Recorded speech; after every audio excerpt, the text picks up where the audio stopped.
Very good. Yeah, welcome everybody. Hi, Matt.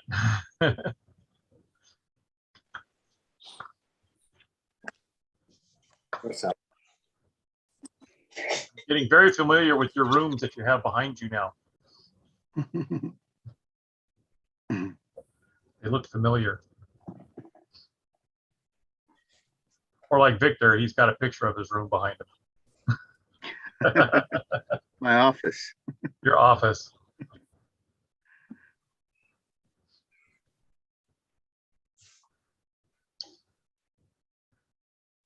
All right.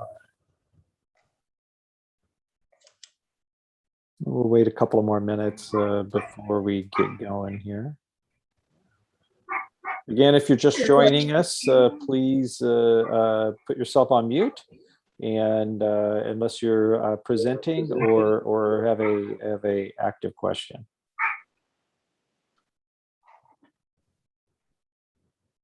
Yeah, Chris, it's really smooth out there today. I don't see any waves behind. That's right. It's always perfect at the Long Beach. Always perfect.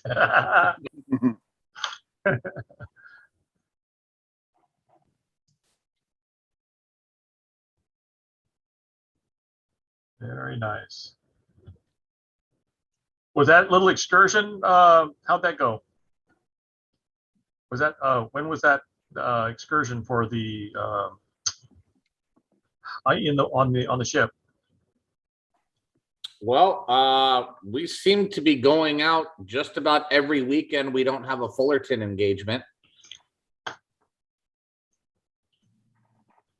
So, you know, this Really? Saturday is another Fullerton engagement. And then the following Saturday is the Naples Boat Parade. So we'll be out for that. That'll be fun. That will be fun.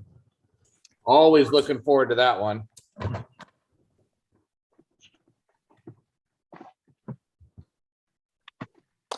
All right, Eric, why don't we just go ahead and get started, and as people come in, I'll go ahead and let them in. Okay, very good. Well, everybody, welcome. Thank you for joining us to the December Roundtable update. I will be your host tonight. I'm your Roundtable Chair, Commissioner, and let's get this show on the road. We start our meeting like we do all of our meetings with our pledge to the flag. So if you are in uniform, please salute. If you're not in uniform, please place your hand over your heart and say the pledge with me. I pledge allegiance to the flag of the United States of America and to the republic for which it stands, one nation, under God, indivisible, with liberty and justice for all. Two.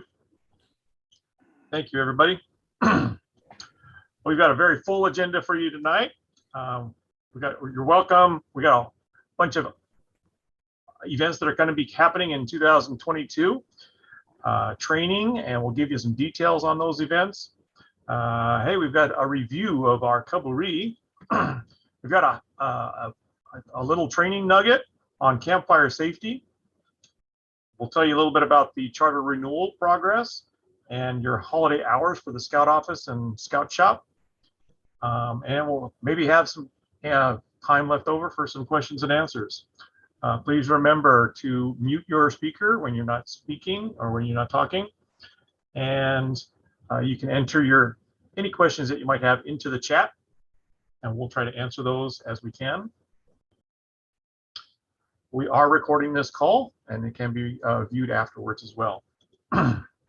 Training. Let's see. I don't know if Michael Devine or Amy are attending tonight, so I will take this for you guys. A lot of training in 2022 at the beginning of the year, starting off with our youth protection training in January 18th. That's good for all those newly registered adult leaders that need their youth protection training, or those incoming leaders.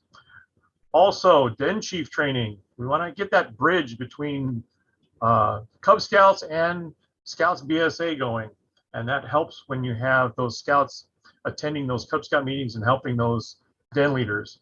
And so we're going to give you some Den Chief training on February 6th, 8 a.m. to noon. Merit badge counselors, I got the renewal in my email recently. You probably got yours as well. If you need any training and you want to encourage more merit badge counselors, please have them attend the February 8th training. Trainer's Edge, I'll be your host for the Trainer's Edge in February, on February 19th, 8 a.m. to 3 p.m. That's in one shot, in person. Spring, IOLS and Baloo. So you got your outdoor training exercises going on. April 10th, 9th and 10th. We'll hold them at Camp Tockwitz. It was real successful last time. Had a lot of fun. We're able to combine the two training elements into one large event. Sometimes there's a breakout session for Baloo. Sometimes there's a breakout session for IOLS, and it works really well. Wood Badge leader training. Put these dates on your calendar and encourage your other scout leaders to attend Wood Badge, the best thing in the whole world. Michael Devine is going to be the event chair, the program chair for that, Scoutmaster. And weekend 1 is September 16th through the 18th. And then weekend 2 is October 15th and 16th. It's a 5-day training. And then of course, you have your ticket to complete in 18 months after that. Both of the events will be at Camp Tockwitz. If you have any more questions, visit our website and go to the training webpage or contact Michael Devine. I do have a question, and that is, do we know, because I just went to the webpage for the council, do we know where youth protection training, then chief training, Trainer's Edge, where those are going to be? Merit badge counselor training says it's via Zoom. Merit badge training is definitely via Zoom. Youth protection training, I believe it's also Zoom. I'm not exactly sure, but we can find out. And if anybody knows, they can enter it into chat. Also, speaking of merit badge counselor, Sandy has sent out the merit badge counselor renewal email. So make sure everyone checks for that. And they just have to answer yes and reply back to Sandy with that. Yep, very simple. If you're not changing anything, just reply yes. Very good. Thanks, Michael. Matt. All right. Whole bunch of events planned for the beginning of 2022. We've got January, Friends of Scouting kickoff. You have your Path to Eagle for those scouts that are working from first class through Eagle. Have them attend that.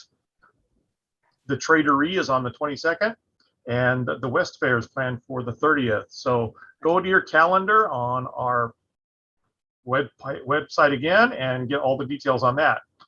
Eric, West Fair actually is not happening on the 30th because we had it at Cobra. Yeah. So we're not going to have it till later in the year. Okay, so we'll postpone that one till later in the year. Great. February, you got your Scout Sunday or your Scout Sabbath on the 5th and the 6th. We're bringing back your Pinewood Derbies. We have a workshop on February 12th. You can come to the Scout office with your Derby car templates, and we can help cut them out for you and give you some pro tips on that one. And then our annual recognition dinner, which we will give you more details on in a little bit, on the 24th. March, we're still filling in. April, we've got a spring aquatics program over at Seabase. Details to follow. And then we start with our Pinewood Derby championships. We will host your unit races if you don't have a track for yourself or in your own unit, or you want help with that, on the 16th. And then on the 24th, we have our Council Derby championships. Always a lot of fun. Hopefully, keep your fingers crossed, we'll be able to do it in person this year. In May, Cub Wow on the 1st, and then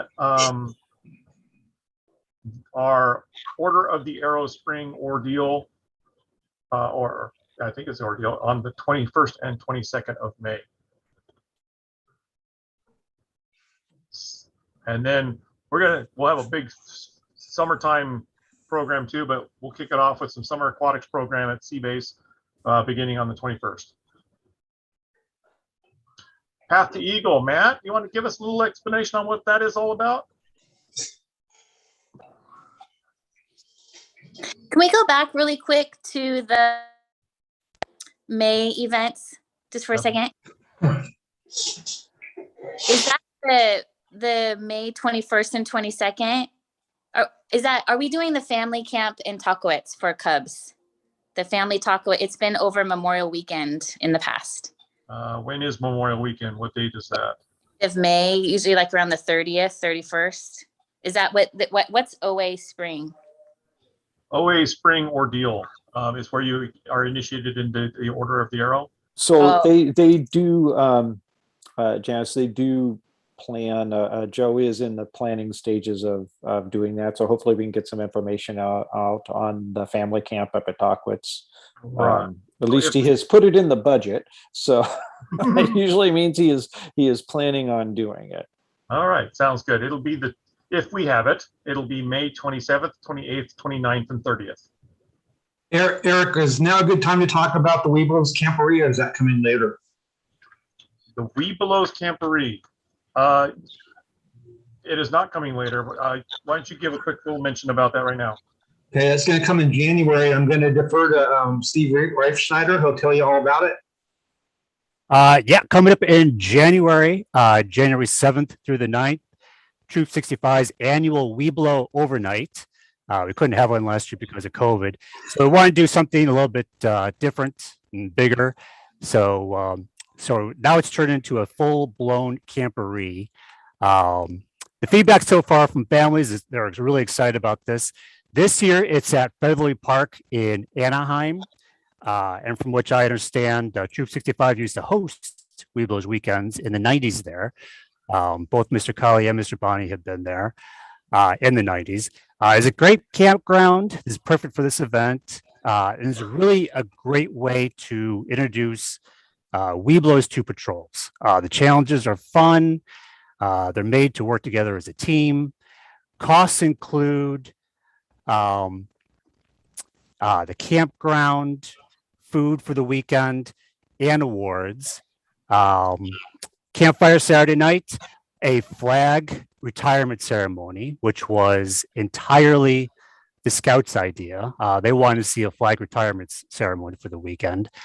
From the emails so far, I'm getting who can go questions from families. And the answer is everyone can go. Adults, siblings. It is a per person charge and a per car charge. I have one family of 6 registered so far, so that's great. It's a great opportunity to get out for the weekend. It's going to be fun. I'm looking forward to this. And I've had, well, there were questions last time. Are there any questions this time about the event? The date again is January 7th through the 9th. 7th through the 9th. Yes. There was a e-blast that went out today, and it included the Webelos overnight camporee. And so check it out. Click on the link over there and get more details. Exactly. Thank you. Thank you. All right, we got to add to the January block. Path to Eagle. Matt. Yes, we're going to have a virtual Path to Eagle seminar on January 12th. It's at 2:00 in the afternoon. It is for scouts working towards Eagle. Could be a Star Scout, definitely a Life Scout. And it is also for leaders. So I really recommend that Scoutmasters and Assistant Scoutmasters stop on by this about an hour-and-a-half seminar. We'll talk about the requirements to Eagle, but most of it is talking about Eagle projects and what makes an Eagle project, and writing that up and getting that written up so that it can be approved and done by a scout and something that they're proud of. So come on by, and it's a question and answer period. So bring your questions with you, and we'll get a lot done. Where's that going to be again, Matt? It's going to be virtual, so it'll be on Zoom. And the council will give out that information as we get closer, but it will be Saturday, the 12th at 2 in the afternoon, 2 p.m. Okay. I also wanted to mention, if I could real quick, just some Eagle stuff. We are kind of transitioning to holding Eagle Scout boards of review at the unit level, at the unit meeting place. So we've done a few so far. They've really been excellent. There's a choice. Scouts can do it virtually if they would like to. At our normal, we do Wednesday night boards. The projects are still virtual, but if Scouts want to do an in-person board, just let me know when their paperwork goes through. Actually, I'll be contacting them and they can let me know what their choice is. We asked that a couple of members from the unit committee or more parents from the unit participate in this. We'll send a council representative and have the board review right there, and they can usually introduce the scout afterwards at the troop meeting to all in attendance. Oh, so nice. It really makes for a nice evening. Nice. As we transition back to in-person. Very good. Yes. All right. you, Thank, Eric. thank you, Matt.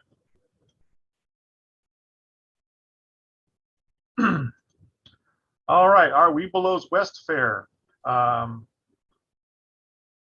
That's what we decided we were going to hold off because we just had that. Our council recognition dinner. So I don't know if Chris is on this call, but Chris and I have been on the committee to organize and plan our council recognition awards dinner. We are planning to do it in person. It would be held as a combined event, both district level and council level awards. We all get together at the same time and we can enjoy everyone's company. It will be held at the Grand Long Beach on Thursday, February 24th in the evening, beginning at 6 or 6:30 or so. At the awards dinner, we will be presenting the Silver Beaver Awards, the District Award of Merit, the Quartermaster and Summit Awards, if there are some, training awards and training knots, your unit award of appreciations, please get those in, and Eagle Scout recognitions as well. There are deadlines for some of those applications for those awards. Please be aware of those, watch for those, go to the website again and pick out the applications, fill those in for your District Award of Merit applications and your Unit Award of Appreciations. Please send those in as well. Eric, are we going to continue with the Arrow of Light recognition during this ceremony? You know, did that come up? We are still discussing how that will be presented. Okay. I'd like to see it go forward in some fashion because I thought it was hugely popular and needed.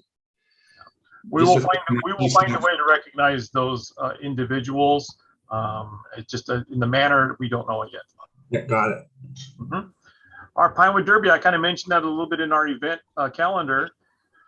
Rob Tognoli and Dave Bridges are leading this effort.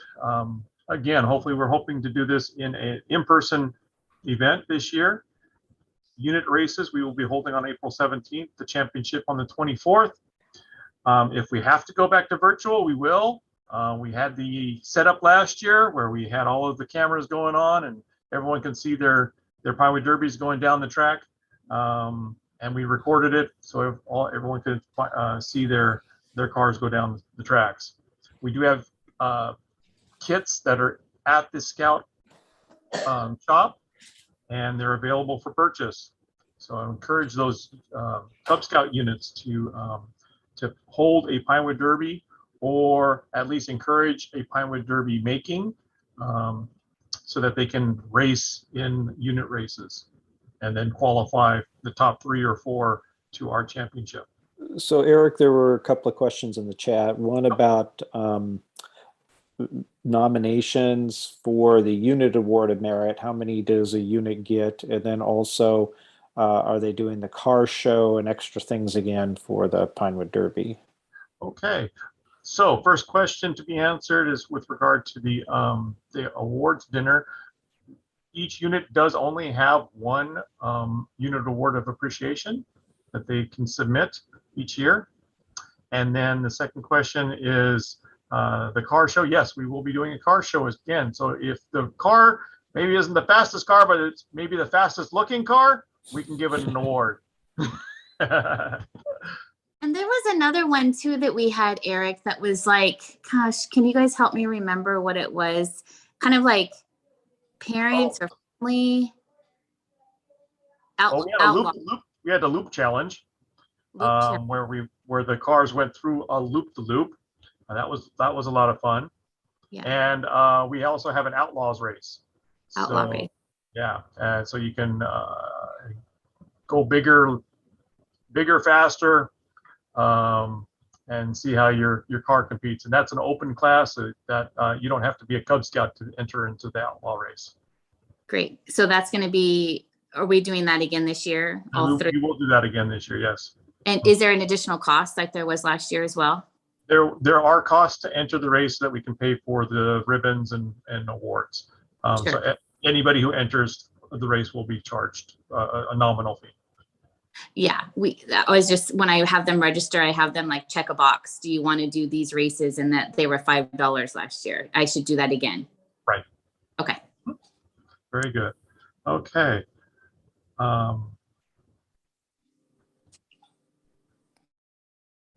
Path to Eagle, Matt has said, will be Saturday on January 8th at 2 p.m. Thanks, John.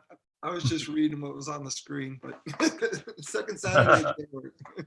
All right. Very good. Yes. Okay. Winter Tech Camp. We have it hosted at our Long Beach Sea Base. Not sure if Chris wants to add anything to it. Well, yeah, unless somebody else knows something about it, I'm happy to let someone. Everybody's tired of hearing my voice. I'm not the most, well, you haven't talked much today. So No, we're very excited. This is going to be an in-person camp, very similar to what we did during the summer. All the same COVID protocols are in place and such, where we're going to be masked up indoors.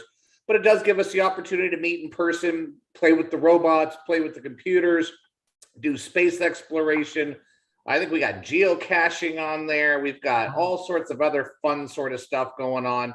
And in addition to that, this is the first time we're opening up to Cub Scouts.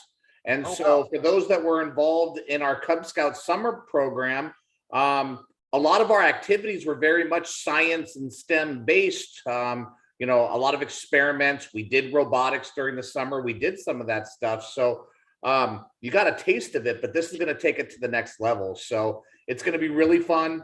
One of the things that's kind of cool is that for that elementary school age, you don't have to be a registered scout to join and be a part of it.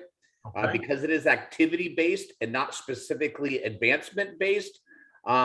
It does give you the opportunity to invite a friend and bring a friend along. Oh, that'd be fun. Yeah. So there's half day options, there's full day options.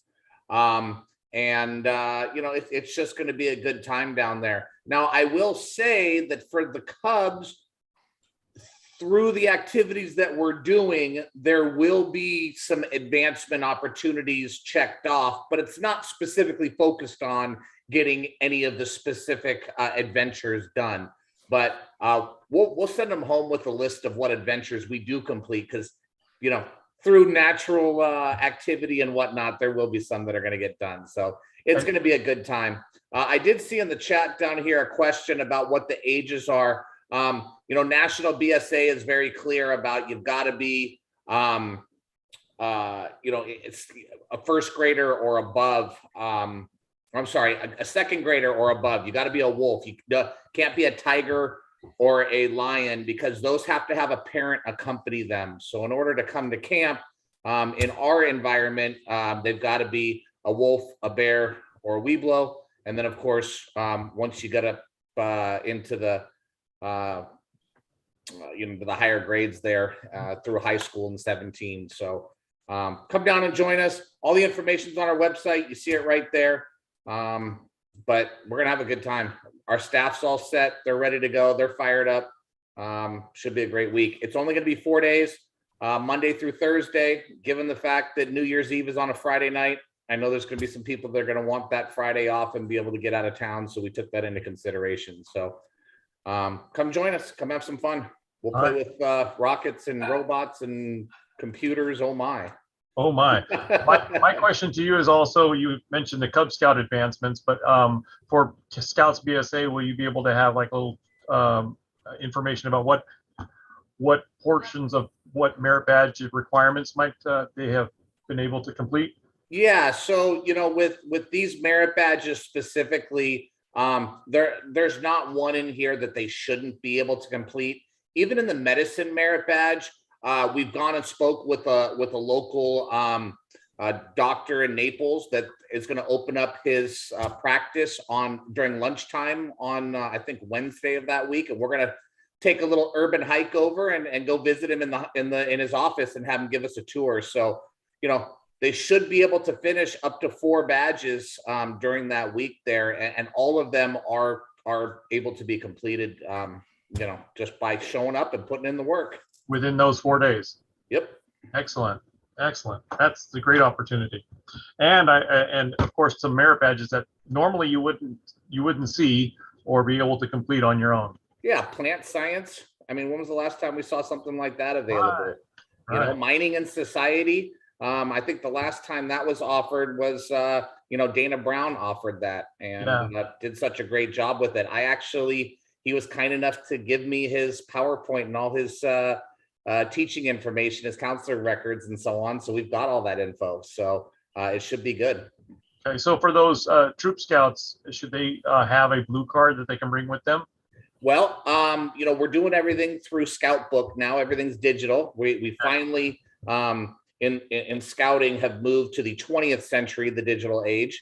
I'm proud of us. So that still doesn't mean that you shouldn't get your Scoutmaster's approval, right? So you should have that conversation with your Scoutmaster and just say, hey, look, here's the badges I intend to take.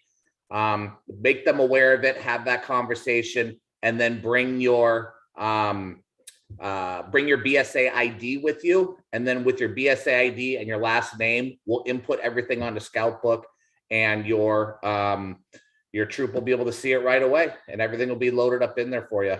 Very good. All right. Thank you very much, Chris. You're welcome. Any questions? I'm going to stick around and you can ask at the end, guys. All right. Eric, could I interrupt you for just a second? If you could check your email, there's a slide that was missing for AB 506. If you could check your email while we go to the next announcement, and that way you'll be able to get that slide. Okay. You want it right now? There we are. Yeah. And John was going to talk about AB 506. That's interesting because I just got from one of our partners, the LA 84 committee just sent an email about AB 506. So really? Everybody's jumping on it as far as any youth serving organizations. Yeah. So did John want to give us a little detail on that, or you have to? You'd think after 2 years I would remember to unmute myself. Yeah, but this is your last one, John. It is my last, after 32 years of roundtables, this is my last one. Just get around to figuring it out and you got to leave. So AB 506, in September, the governor signed into law a Senate bill that essentially requires that every volunteer go through a live scan, which includes fingerprinting, and also go through state approved training and be a state mandated reporter. There are a few other requirements on there, but essentially that's it. And the state defines a volunteer as anyone, and it doesn't mean it's not necessarily even a registered person. So they define a volunteer who has supervision or control over youth for more than 16 hours in a single month or 32 hours in a year. As you can see, that is a broad application. We are currently working with the national organization to try to figure out exactly what positions and who that the live scan would apply to. Unfortunately, though, the youth protection training that BSA has isn't going to be sufficient. In the email blast that went out last week, and I believe also this week, there was a link to the state provided training. The action that all of you can do right now is, encourage as many people as you can to go out in your units and go out and take that training. Parents, everybody should be going out and taking that training, and then printing out the certificate or sending a PDF into Sandy so that we can begin to log and file all of the requirements for training. It takes effect January 1. So, there's going to have to be, some sort of ramp up period, but we're, like I said, I've had several conference calls lately that we're trying to work with the local councils so that at least within Boy Scouts, you only have to do live scan and once and the training once, and then it applies even if you're registered in multiple councils. And so, unfortunately, though, this does apply to, every organization that deals with youth in California, churches, soccer. So if you're involved in one of those organizations, this is going to apply to you. And the complicating factor is you're going to have to get live scanned and fingerprinted separately for each youth serving organization that you're involved with. So if you're a soccer coach, or if you're a sailing coach, or if you are, whatever, you're involved in your religious institution as a teacher, and you're spending more than 16 hours in a month or 13 hours in a year doing that, you're going to have to be live scanned through that as well.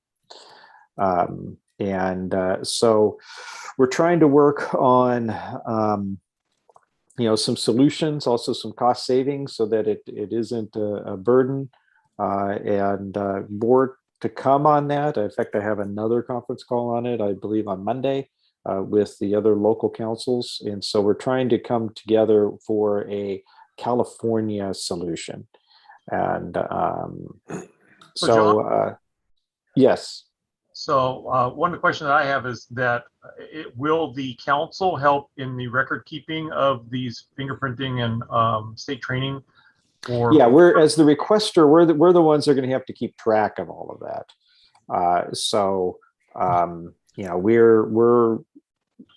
And National is going to help us. I think that they're going to allow us to input that information into the registration system so that they have that. And John, what we could do, John, is probably put it out on our John Sangmeister had asked about the training link.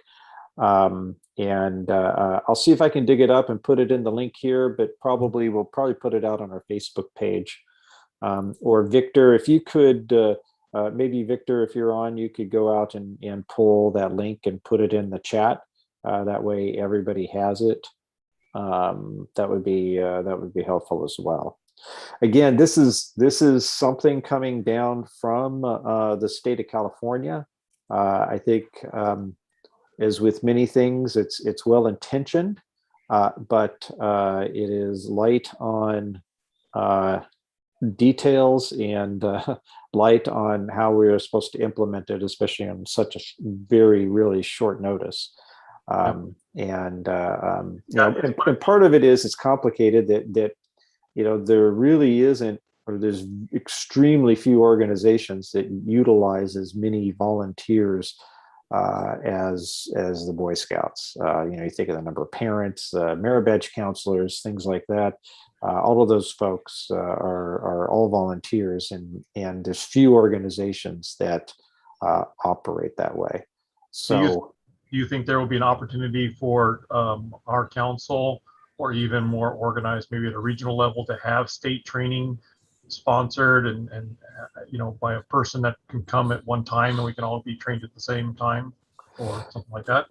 Yeah, I don't know the answer to that. The problem is that we tried to get the state to approve our training, but they don't have anybody there that really to review or the training. They have their training that's out there on the webpage, and it's a training for volunteers, and that's right now the only one that they're approving. So we did go back to them and talk to them about it, and unfortunately, because you probably need to have it registered. You get your individual record, and then it prints out a certificate specifically for you. That right now there isn't an in-person option that I'm aware of. So unfortunately, the only way to do the state mandated training is through the website. Okay, And it's about it's a 2-hour training. got it. Okay, so prepare for that, everybody. Yeah, and that's an action that you can do now. I've already taken the training. I know there's several. Sandy's already collecting all of it. You can stop. It didn't even log me out. I started the training and I came back the next day, and I was still logged in. I hadn't shut my computer down, and I was able to pick right up where I left off. So you do have that ability to do that, so you don't have to sit down and do it all in one chunk. All in one shot. Right.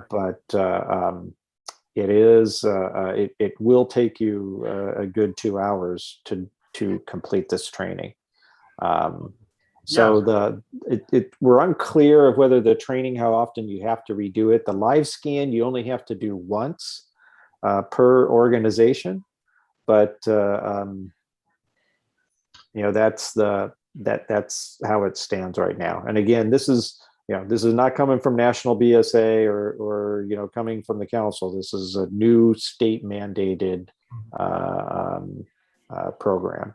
I wonder if for those Catholic sponsored units, all of their volunteers have to already be live scanned as part of their Virtus training. So I wonder if that will count as the fingerprinting. No, unfortunately, you have to be live scanned for every organization that you volunteer for. So, and that means you have to go through it multiple. At least right now, this is how the system is. Unfortunately, again, how the system is set up. That each organization is operated separately. So, like I said, if you're Catholic Church, if you're soccer, Little League, Scouts, Boy Scouts, Girl Scouts, it's each one of those you only have to do the training once. Yeah. But you have to do the live scan for every organization, a separate live scan for every organization that you're involved. Okay, very good. There are more details in the chat, so you guys can check on that. We'll also provide that information on our website. There's the links to the mandated reporter and to the legislation itself, as well as some details about the training. So make sure you take the volunteer training and not the general training course. That doubles the time that you need to do for that. You don't need that. And do it as soon as possible, because it's going to come up January 1st is the start date. So, okay, we'll try to get that information out to everybody. Cavalry, Victor, we had a great Cavalry, didn't we? You'll need to unmute yourself too. There you go. Okay. Greg, can you pull up the slide? Okay, fantastic. So yes, in behalf of Joe, he wants to thank everybody for their support and participation in the event. Fantastic event. Everybody had a great time. These are the Cobra Week contest winners. So for costume, Cave and Scout theme and funniest theme, Wesley Allen with pack 134. And another costume contest was scariest costume, Aaron Calkin, pack 88. Pumpkin carving contest, most original, Logan Valencia. And then he also got costume contest, classic costume look.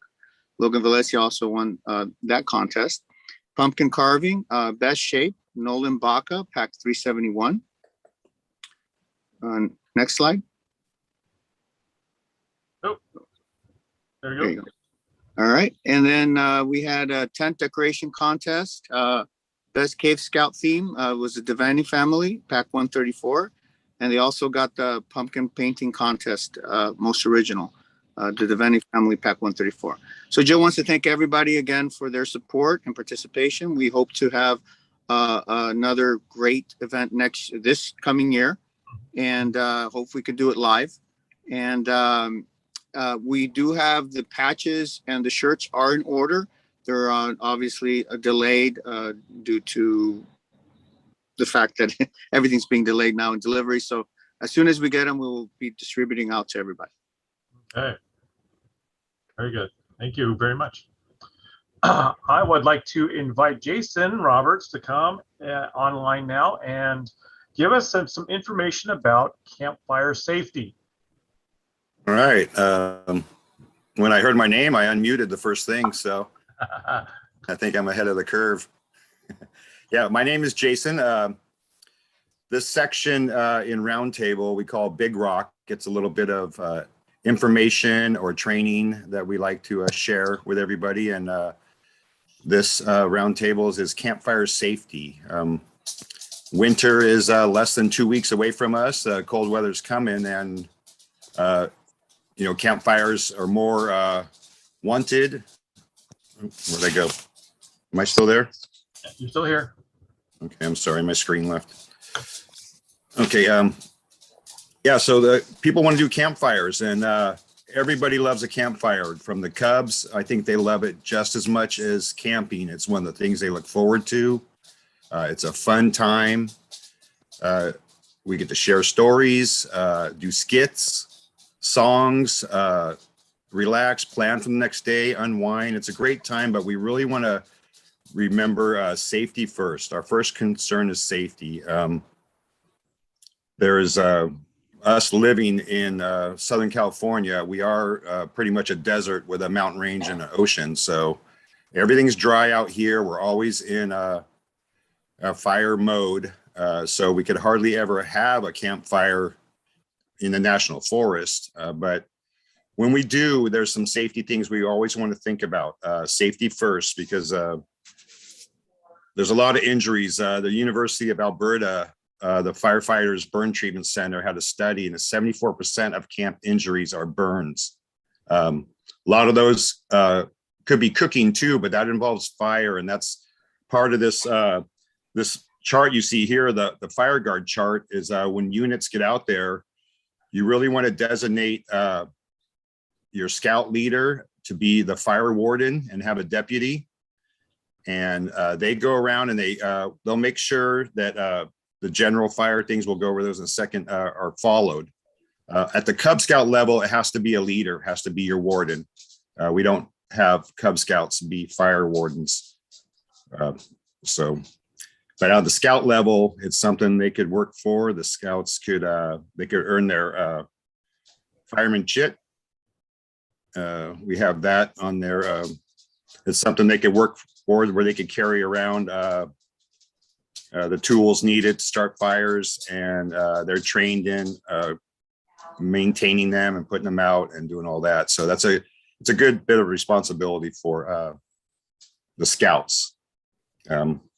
So that's a good thing. Yeah, because fires are very dangerous here in SoCal, Southern California. We actually just had a major fire almost burned down our camp in 2020, the El Dorado fire. And we even had one of our local firefighter, Charles Morton, passed away, perished during the fire, saving the camp. So it's a serious thing out there. And I think in 2020, there was 59,000 fires out there, and over 10 million acres across the country had burned. So what's 5 acres? You know, you're talking 10 million acres over 1 year. So it's no joke. We really want to be safe. So I just want to cover a couple general information on fire safety. What we have is your handbooks have useful tips for campfires. And here's a few of them, like environmental conditions. Leaders should understand the local campfire regulations and requirements and beware of fire conditions, especially it's been dry and windy. Consider your wind direction and before starting your fire, and how projected size of your fire is going to be. You don't want to start it and it be too late and you're out of control and you're in the wrong spot. You want to maintain your campsite. Use an established fire ring if available. Keep your campfire size appropriate. Be sure your fire is in a minimum of 15 feet away from tents and shrubs and trees. Other flammable objects, always check for low hanging branches that are around also before you start a fire.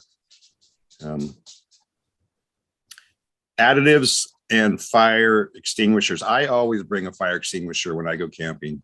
I don't rely on water or sand, or which are good points too. You could, as part of the firemanship, they learn how to have a bucket of sand or water near each tent at night, just for safety. You could grab quick, but I like to have a real fire extinguisher if we're planning on having a fire.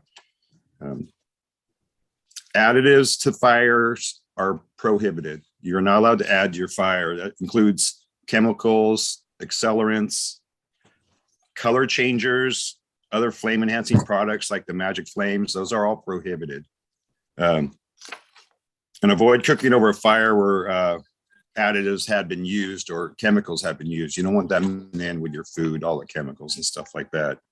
So you want to keep that separate. And always extinguish your fires completely.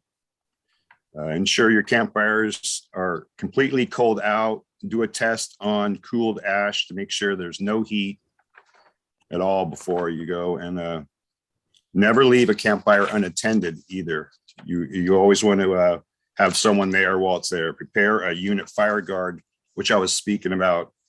You get some of your scouts and have a fire warden, and they could go around and check for any fire hazards. They could, they let the leaders know if they see a potential fire hazard, keeping stuff away. It's something good. They have a checklist, and that could be split up between scouts, or you could just have one scout per campsite, for camping time, use it or something like that.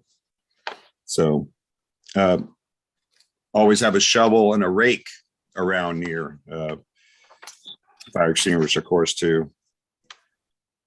And be prepared to respond to burns or someone on fire with the stop, drop, and roll. And always have a first aid kit too. It's very important to have. We have some resources. Oh, well, let me see this. Go back to the picture we just had. I'm sorry, Eric. Yeah, over on the right side, you can see that little campfire. That is a great little thing. They have a Home Depot or Lowe's or something like that. It's probably about $80 to $100, depending on where you get it. That's just a propane with lava rocks in it. So you could use that and have a campfire where your scouts could sit around and roast marshmallows or hot dogs, or just the end of the night to unwind and sit in front of a real live fire instead of a light or something like that. It really is a nice ending and they're really easy to move. It folds up. It's in a little bag behind it. You hook it up to your 30-pounder propane, and it's really been one of my best little additives to our camping gear. Is everyone else is cold out there and they got hand warmers, and they look at us and we got a fire going.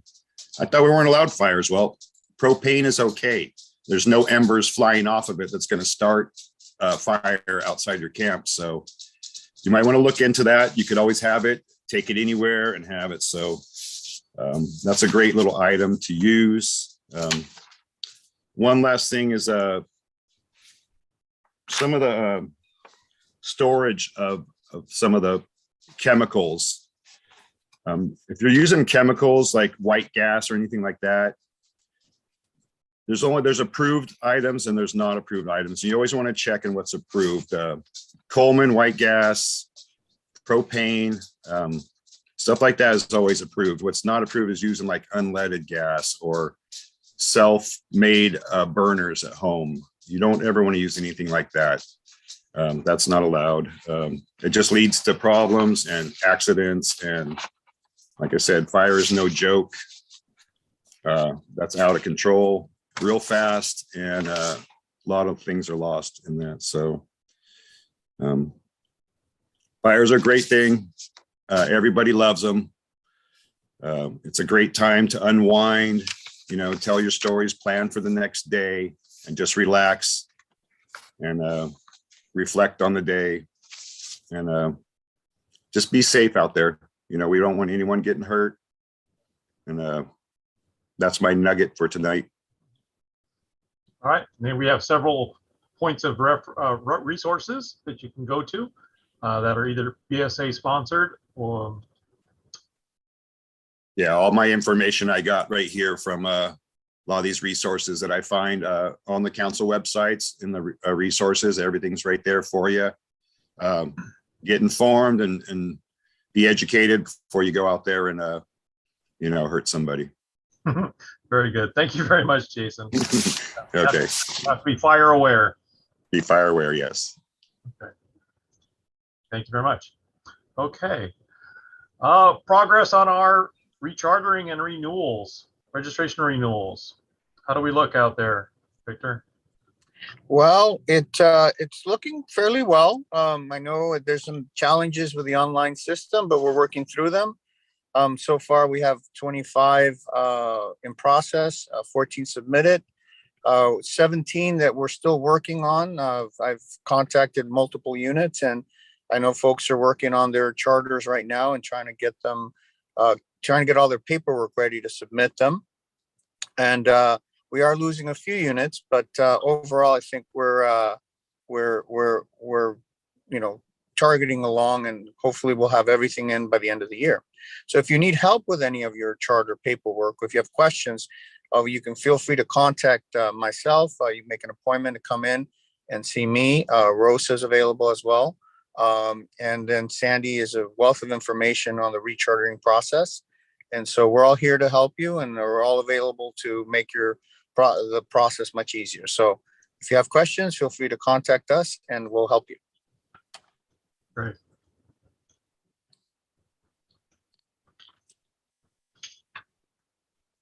Okay, our holidays are coming up. A lot of people are going on vacation, and we're going to have some time off for our office as well. So office hours will be restricted on, what's the orange? Friday is the last day to buy something for from our Scout shop. We are closed the last 2 weeks of December. Staff will still be available for call-ins and such from December 20th through the 22nd, the week right before Christmas, 25th. And then you can see that the dates that are in red, that everyone's off, and there's no both the offices and the staff will be gone. Reopening on January 3rd.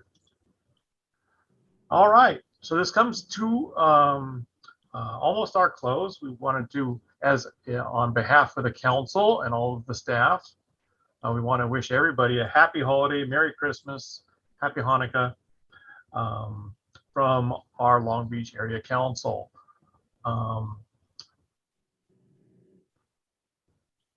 If anybody has some questions at this time, we do have a little bit of time. More questions. You can raise your hand, you can put it in the chat. John, a question about the upcoming law. Have you heard anything about any potential lawsuits or anything because of the lack of information in the law, where it might be held up for a little bit longer?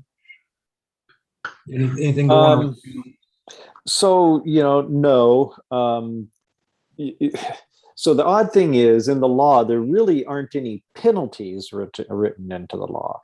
So it puts the onus on insurance companies to whether or not they are, essentially it's going to be the insurance companies that are going to be monitoring whether or not an organization is compliant. So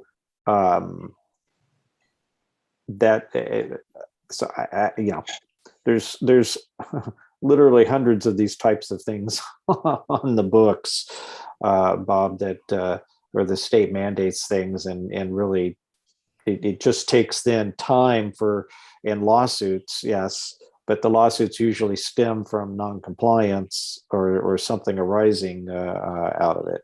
So there's no, like I said, there's no criminal penalty or even a civil penalty under the law for non-compliance, but it's all insurance related. So they could, an insurance company, if we were out of compliance, could come back and say it wouldn't cover us. for something. Hmm. Or, if you're, any of your organizations, it's not just us, we are, working pretty quickly and pretty diligently to be on top of it. Like I said, if you're involved in other youth organizations, I strongly suggest you ask, or even at your places of worship, find out if they're aware of this and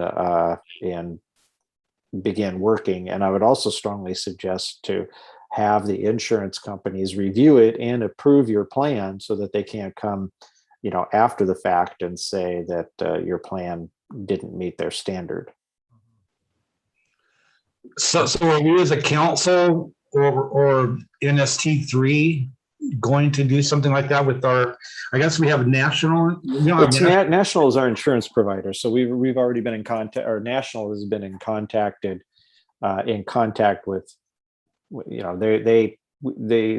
they've been in contact with the insurance company. And so that's going to be one of the things that we are working on right now. And we're going to try and put the plan in front of the insurance company before the end of the year, so that we have the time to do it. Thank you. I did get a suggestion in the chat saying we maybe want to put this on the next month's roundtable. That's probably a good idea, so that we can give everybody, all the units, some more detail as we get it. Eric, we were talking about locations for some of that upcoming training.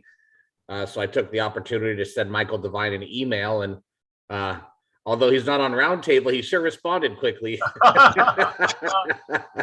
Maybe he should have been on Roundtable. Well, I didn't say that, but what I'm saying is he seems to be awfully available. Okay. Anyway, he did say that Den Chief training is going to be at the sea base. Unfortunately, on the council website, it says Saturday, February 6th. It's Sunday. That would be a Sunday, right? So you'll try to figure out those details, but so that'll be Sunday, the 6th, then at the sea base. The YPT training is going to be via Zoom. I kind of encouraged, Mr. Devine to take a look at doing an in-person, because the purpose of in-person is for those that are technologically challenged. And if they can get on Zoom, I would think that they could get on My.Scouting and do the YPT. So hopefully you guys can find a date, maybe at the sea base or something, coming forward on that. And then Trainer's Edge, I guess you still have TBD on a place to go. So yeah, I'm still researching the locations for that. Obviously the base is open. It's yours if you need it. I needed to come and ask you whether or not you had your building occupied or reserved for something else. So. Oh, it's always occupied, but I'll make room for you. Okay, fantastic. All right, we'll get everybody some more details on the website as soon as we can. All right, great. Yes, you can take that YPT training already right now online, and so the next best thing is to do it in January, and have it. Basically, you can walk through it as when you're on Zoom, and then hopefully we'll get it in person too.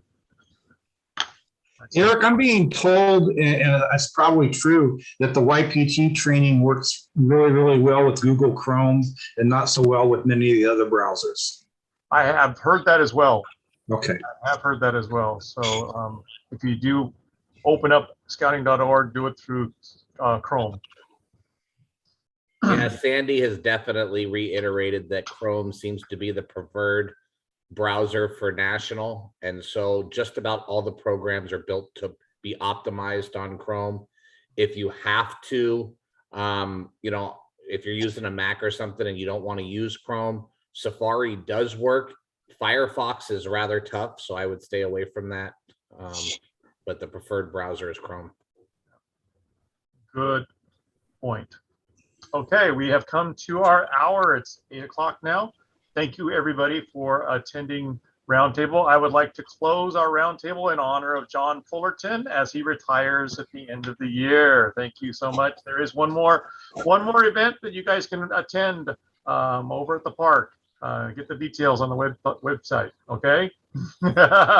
Very good. Thank you, John. You've been so good to our council. Thank you so much for all the time and personal time that you've given to us. Well, thank you. It's been a pleasure being your scout executive for the last 12 years and serving scouting for 32. Woo! So 32. on to the next adventure. Adventure awaits, as they say, right? All right. Thank you, everyone, for attending. All right. Have a Till good next time. night.